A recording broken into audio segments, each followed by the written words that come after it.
Maksić. Kako ste pocepali sve? Pocepali ste mi sve u sobi, ej bre, ludaci.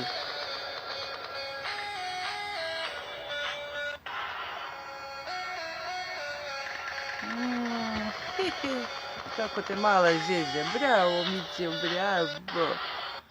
Bravo ljubav. Tražimo dom za ovu malu macu, cicu. Mnogo je dobra, voli da se igra. Ja je nemam gde ljudi,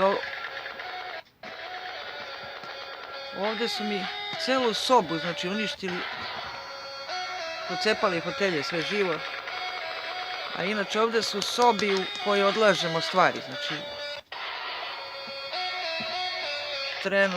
trenutno nemam ih gde. I sve su uništili unutra, pocepali sve.